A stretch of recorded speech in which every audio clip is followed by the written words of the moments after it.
dowladda federaalka ee Soomaaliya waxay waayahan ku mashquusho ay ku jeedsatay Facebook lady. Facebook ayaa lagu jeedsaday. madaxweynaha Puntland iyo ku-xigeenkiisa Facebook waa laga xiray. dhalinyaradii kale Soomaaliyeed ee ka barisaysnaysayna iyagana waa laga xiray. ilaa iyo dhalinyaro 20 ku dhow ayaa Facebook-yadii laga xiray. oo waxaa laga dhigay warqad inay dhinteen oo geeriyoodeen ayaa lagu dacweeyay. madaxweyne xasan markuu wax kale qabtay uu garan waayay oo wax walba uu ku soo fashilmay uu Facebook ku dhaqaaqay oo uu yiri Facebook meesha dagaalku iga socdo waa Facebook aan xiro, Facebook ka daba tag, Telegram ka daba tag, meel walba war la isugu Twitter ka daba tag, bal khadadka horta aan iska soo xidhno oo dadkii lahaayoo nool ayuu wuxuu yiri ka wada xidh. laakiin ma ogsoona qofka nool in shuruudo looga baahan yahay hadduu soo buuxiyo inuu Facebook-giisa laga haysan karin ama social media barta uu ku lahaa inaan laga haysan karin oo si fudud uu ku soo ceshan karo. Axmed Maxamed Siilaanyo wuu geeriyooday. waxaa rabaa bulshada Soomaaliyeed inay joojiyaan dacwadda qofka marxuumka hadduu geeriyoodo magaciisa isbedelaya oo taariikhdiisa isbedelaysa oo wuxuu ahaa oo dhan baa isbedelaya oo de waxa weeye xaqiiqdii ayuu aadayaa oo wuxuu ka tegayaa arintii hubanti la'aan tahay oo iskaga dhaqmayay adduunyada intuu joogay uu iskaga dheeldheeriyay iska sameynayay ayuu ka tegayaa. marka waxaa rabaa bulshada Soomaaliyeed in la joojiyo dacwadda iyo fadeexadda iyo waxyaabaha dhaqankiisaba ee Siilaanyo uu sameynayay ina Ilaahay dartii aan u dhaafnaan rabaa bulshadayda aan fariin u diro. soo dhawaada wadayaal, waxaan rabaa inaan muuqaalkan ku dul istaago. dowladda Puntland ayaa eed culus u jeedisay dowladda federaalka ee Soomaaliya taasoo la xiriidha in ay filla Soomaaliya ay ka dambeysay xiritaanka page-kii Facebook ay ku lahaayeen madaxweynaha Puntland iyo ku-xigeenkiisa. maamul goboleedka Puntland eed culus ayay u jeediyeen dowladda federaalka. arintaas waxay ku eedeeyeen madaxda dowladda federaalku inay iyagu ka dambeeyeen xiritaanka page-ka Facebook ay ku lahaayeen madaxweynaha iyo ku-xigeenkiisa maamulka Puntland. dowladda federaalkuna jawaab ayay ka bixisay oo arintaas way ka soo jawaabtay si adag ayay iyadana u cambaaraysay warkaas ka soo baxay Puntland. waa dul istaagi doonaa. dhinaca kale dhowr iyo 12 saac ee ugu dambeeyay waxaa baraha bulshada si weyn u haysta dacwad loo haysto Allah u naxariistay marxuum Siilaanyo oo xalay ku geeriyooday magaalada Hargeysa. waxa aad iyo aad loo hadalhayaa dad aad u tiro badan oo ku xasuuqay magaalada aan dhahnay gobolka Cayn ee SSC Khaatumo intii u dhaxaysay 2011 iyo 2012. xasuuqaasi inuu amarkiisa isagu u lahaa, inuu isagu ka dambeeyay, inuu isagu uu mas'uuliyadeeda u hayay isla markaana uu ahaa madaxweynaha maamulka Somaliland iyadoo cod iyo waliba qoraalana la hayo oo isagu uu ku amray la soo bandhigayay macnaha. waxaan rabaa marka inaan mid iyo labo aan ka yiraahdo Siilaanyadii hore iyo Siilaanyaha hadda dacwadda loo haysto iyo waxa ku haboon xagga islaam marka la yiraahdo diinta islaamka la yiraahdo iyo xagga waxa weeye Soomaaliyada markii la fiiriyaba fariin gaaban aan u diro ummadda Soomaaliyeed ee xanuunkaasi waagaasi u gaarsiiyay Siilaanyo ee hadda dacwada u haysta inaan fariin ku haboon iyagana aan iraahdo. waxaa sidoo kale iyadana mid iyo labo ka dul istaagi doonaa geeridiisa iyo sidoo kale sida looga dareemay geyga Soomaaliyeed meel walba ay joogaanba. iyadana mid iyo labo ayaa ka oran doonaa dowladda federaalka oo war ka soo saartay madaxweyne xasan oo waliba gaar ahaan si gaar ah uga hadlay iyo waxyaabaha uu ka shaqeynayay Siilaanyo. iyadana waan dul istaagi doonaa. soo dhawaada muuqaalka like saara aragtidiina noogu reeba qaybta commentiga. aynu ku bilownay maalin ka hor ayay dowladda Puntland dowlad goboleedka Puntland waxa ay eed culus u jeediyeen madaxda dowladda federaalka Soomaaliya. filla Soomaaliya ayay Puntland ku eedeysay inay iyadu ka dambeysay xiritaanka page-kii Facebook ay ku lahaayeen madaxweyne Deni iyo madaxweyne Lugator. labada waxa weeye madaxweynaha Puntland Saciid Cabdullaahi Deni iyo ku-xigeenkiisa page-kii Facebook oo laga xiray in filla Soomaaliya ay ka dambeysay. waayii ugu dambeeyayna ama dhowrka asbuuc ugu dambeeyayna waxa aad iyo aad loo hadalhayaa xiritaanka page-ka Facebook oo dhalinyaro fara badan page ay ka bariisaynayeen dowladda federaalku ay ka xidhay. eedaasi dowladda federaalka ay u jeedisay Puntland way ka soo jawaabtay wasiir ku-xigeenka warfaafinta dowladda federaalka Soomaaliya ayaa jawaab adag isagana siiyay waxaana uu sheegay in iyagu aysan lug ku lahayn ka dambaynin ay tahay been abuur fadeexad loo raadinayo madaxda dowladda isla markaana iyaga oo waliba sharci u xidhi kara inaysan oo waliba si toos ah u xidhi kara inaysan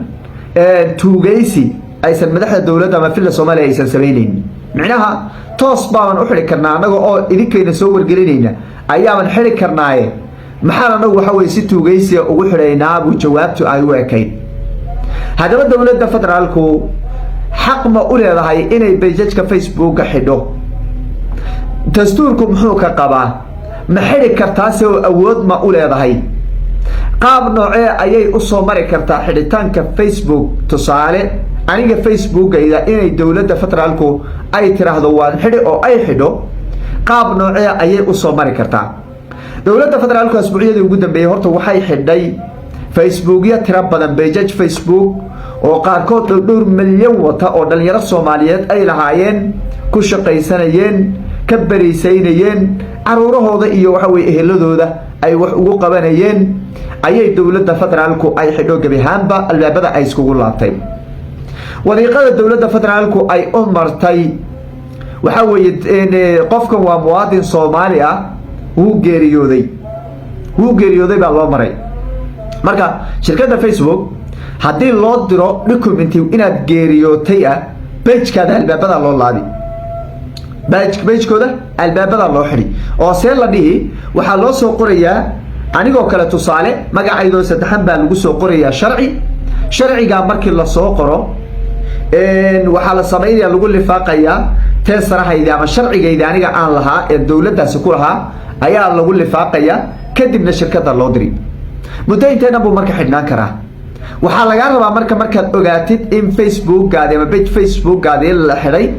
inaad markaaba adigana adaabil qaadato codsi u dirto shirkadda Facebook inaad codsi u dirto tiraahdo anigoo ah hebel sharcigaydu yahay sidaa tirsiga numberkaale halkaas jooga wadanka ku nool waxaa si galdarra ah la igaga xadgudbay page-ka Facebook-ga aan ku lahaa anigoo jooga oo nool waxay ku dhihi marka shirkadda soo gal muuqaal video aad soo gali adigoo waxa lagu leeyahay sharciyadaada kor u taag sharci horta documentiga soo dir baa lagu documentiga diri then documentiga aad dirtay iyo muuqaalkaada waliba sawirkaada oo aad dirtay baa hadana waxa lagu leeyahay adoo video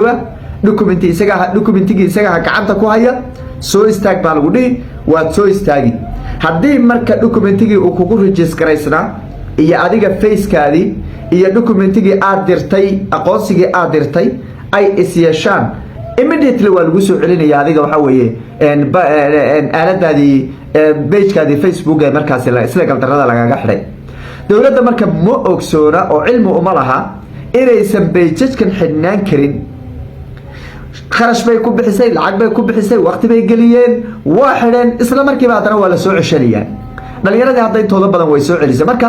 page-ka Facebook-ga ee la xidhay bay ka mid noqdeen page-ka Facebook-ga ay ku lahaayeen madaxda Puntland dowladdu bedelkii wax qabad laga sugayay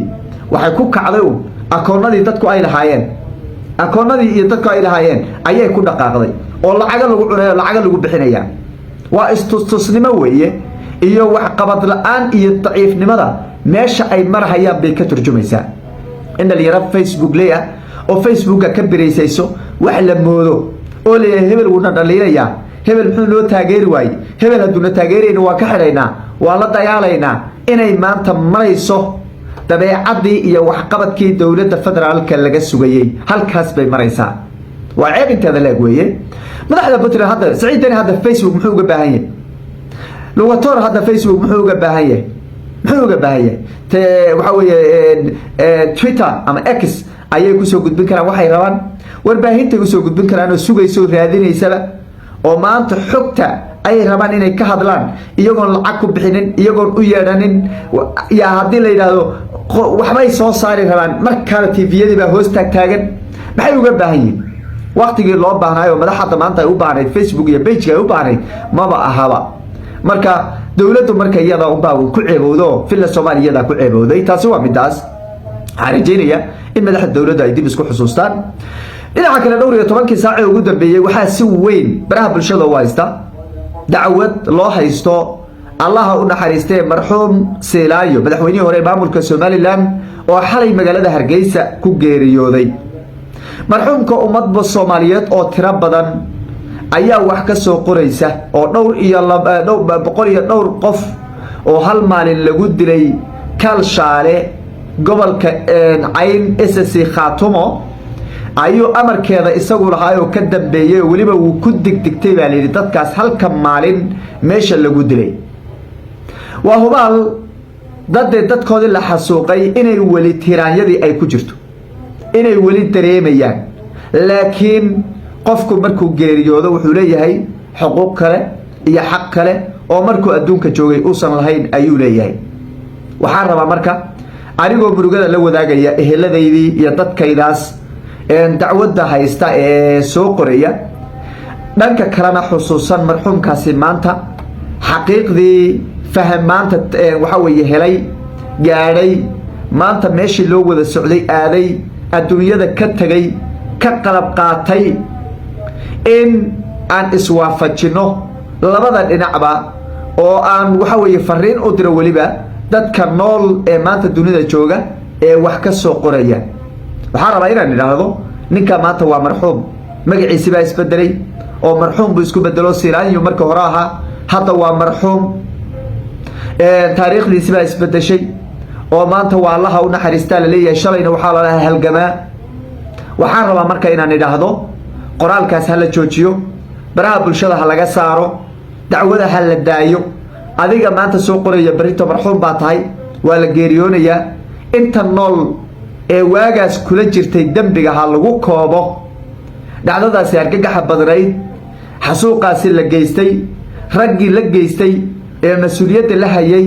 ee garab fadhiyay ee wax ka qoray ee ku faraxsanaa ee shirarka jaraa'id qabanaya ayaa nool kuwaas ay noogu filan inaan dacwad u qabsano inaan ceebayno inaan dhaleecayno inaan ku digano inaan dhahno waxa weeye dulmi wadayaashii dhiig yacabkii ummadda xasuuqay inaan dhahno kuwaas ay noogu filan Seelaayo hadda waa geeriyooday in badan oo uu noolaa ayaa waxa weeye ku habboonayd in dacwadaasi loo haysto la soo celceliyo warbaahinta loo soo fadhiisto meel walba laga cambaareeyo laakiin hadda cambaarayn uma baahna hadda waxa inaga afkeena ka soo bixi kara waa Ilaahay ha u naxariisto dambigiisa Allah ha dhaafo jannatul firdaws Allah ha geeyo inta waxaan ahayn inagama geeyo magaciisana waa isbedelay waa marxuum weeye waxaan rabaa marka dadkayda daarood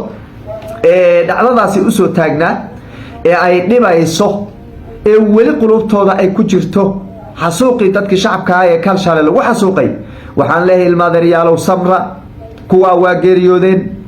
soo noqon mahayaan silaayihii laayeed u haysataana isagana waa ka daba geeriyooday xisaabtu midda aakhira weeye halkaas ay aakhiray taala ilaahay baa u kala xisaabinaya wixii xaqa oo ay isku lahaayeen kuwii dhintay iyo kii dilay marka inagu war kale inagaba geeyaan dhamaantood ilaahay u naxariisto bay inaga geeyaan dhamaantood kuwii hore loo laayay oo hal mar u dhiman lahaa halkii mar ay dhiman lahaayeen dhintay iyo midka uu dilay aan leenahayba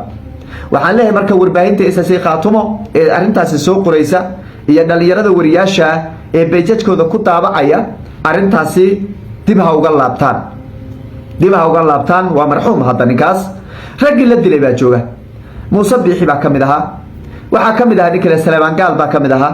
Maxamed Kaahin baa kamid ahaa way wada joogaan way nool yihiin iyagoo waliba hadlaya oo maqlaya muuqaala